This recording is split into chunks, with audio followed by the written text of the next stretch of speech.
everyone. In this video we will go over how to create a conceptual model using FreeMind or mind mapping. So the first thing that we need to do in order to create Mindmap is first to identify the data elements that are needed for the database that you are going to develop or create.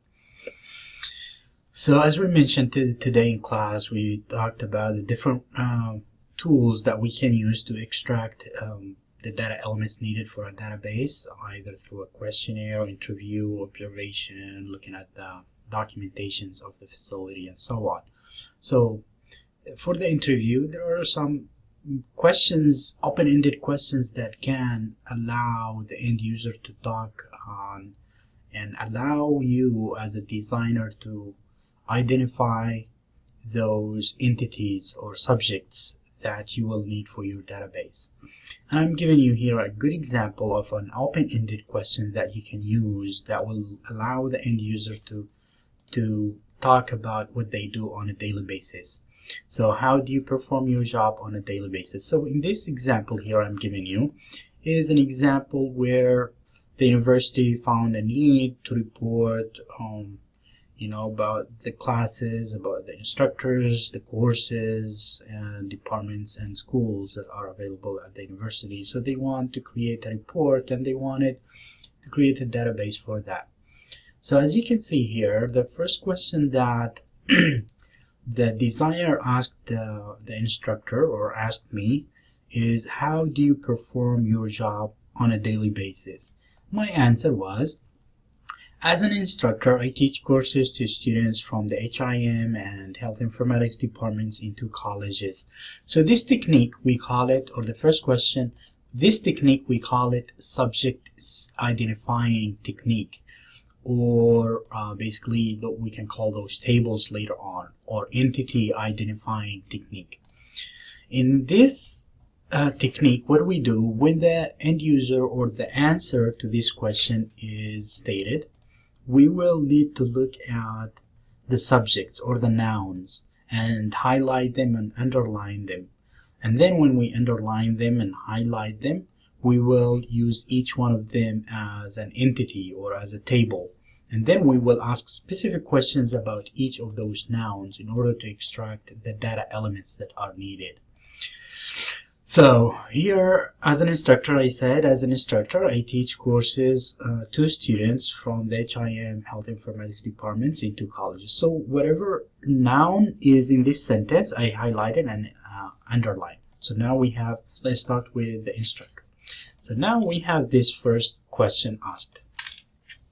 Now the second question, or I would call it 101, which is more specific on this. For each one of those nouns, I would say, what data elements do you need for instructor, or what data do you need to know about an instructor?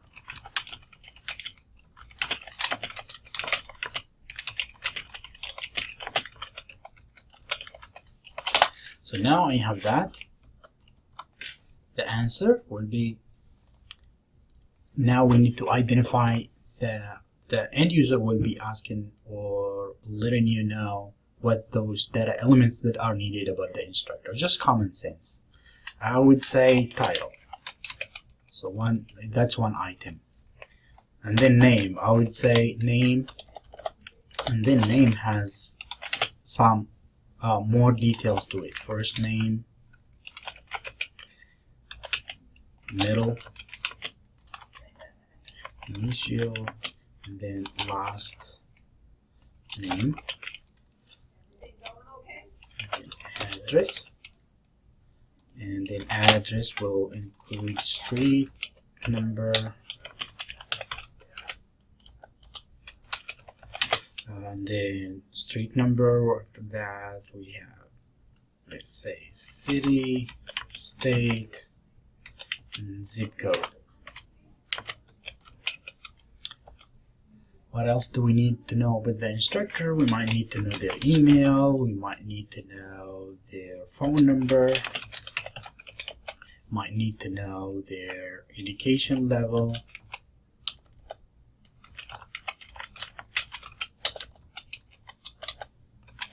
we might need to know the number of hours they teach, or and so on. So, but at least now maybe gender as well. Let's say that gender. And gender, as you can see here, gender, we had in those documents that you were provided for gender under HL7, there are 3 categories of gender. So HL7 categories, and then I will need to identify those categories for HL7, which are then male, female, and differentiated. Undifferentiated, and then I need to put the codes for them. So I will need to go and look at that documents. What is the HL7 code for each of those? I think for this one the code was M, and then for female the code was F, and then for undifferentiated was that's when you look at the documentation that you were provided for this project. So we'll this was for all for the instructor table, right? Or another way you can do is just copy this guy and then put it here, and then highlight it, and then go to here, all capital, uppercase. Yep, there we go. So now we have all the data elements that I need for the instructor. I identified them, and they are all ready for me here. The same thing you can do for the course. For example, for the course, let's say I'll just put the course here somewhere. Let's see what other data elements the end user want to collect about the course.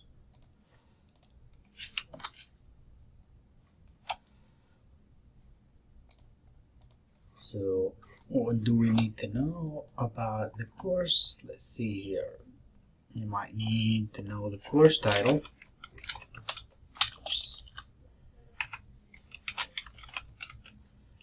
Course title. I might need to know course time.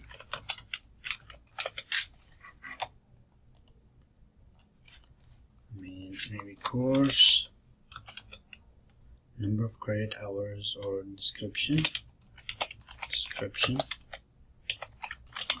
I might need to know the course, credit hours, and so on. Let's just keep it this simple up until here. So that's all I have identified for this project. Now I will need to create a mind map. So for mind map, I will just search for free mind. There it is. Then what did we call this? Data is university report database. There we go. University report database. I'll just put it there. Now I want to create some new siblings. So new sibling node, and the first one, what was it? Based on what I just identified here. And then this is what I will do. Just put instructor. So instructor, and then that's how it looks like. I will be able to format this. For example, format, I want it to look like bubble. Hold on 1 second. شو بتصلك بعدين مع السلامة أنا بكل. So that's how it looks like, a bubble. And then you can add, let's say I want to have a new child node for this one. So I will call it here. So based on the data that we just selected here.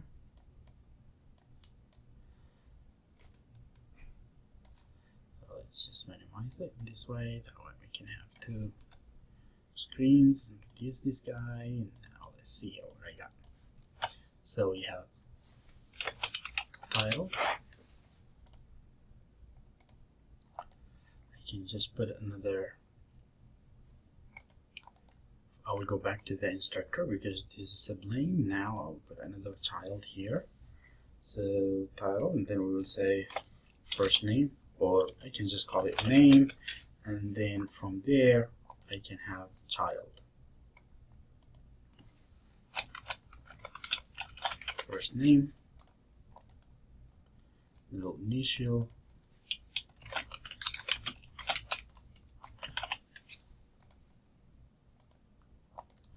and then I will have say last name. And then let's say I will have here a new sibling. I will call it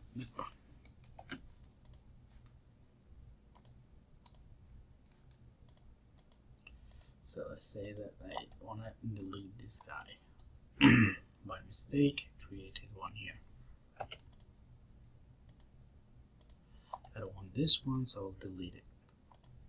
No, yes. So now I need a sibling here. Let's see. Nope, actually not a sibling. I want a sibling.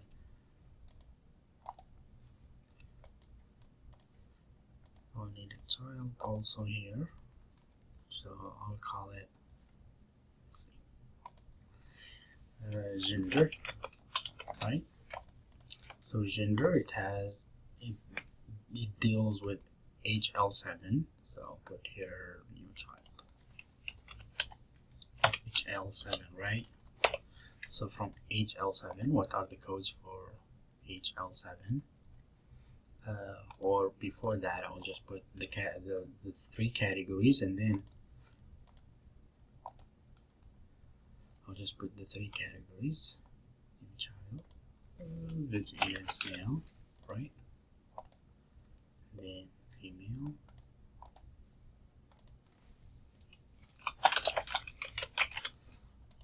and then I will put undifferentiated.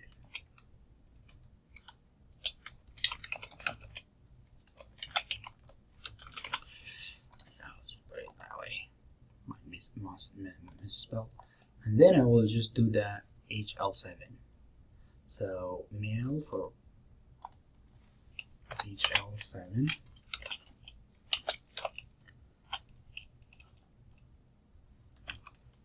is M, and then for female HL7 female, and then HL7 here for this guy. See, HL7 male, female, and UN. Here we go. So I will let you finish the rest, and this is kind of an example for this one, and I will let you finish this example just for practice, and your project assignment will be very similar to this. So you will need to identify all the data elements, the big groups first, the nouns, and then the data elements that are needed for such noun or subject. And then for each of those data elements, there are multi-values. Some elements have multi-values, like name. Here we have first name, gender has multi-values, and if there are codes, you have also to include them, like SNOMED, HL7, and there is another one that you will need as well, ICD-9. So you will need to put those codes there for each one of those elements. So that's it for now, and I will let you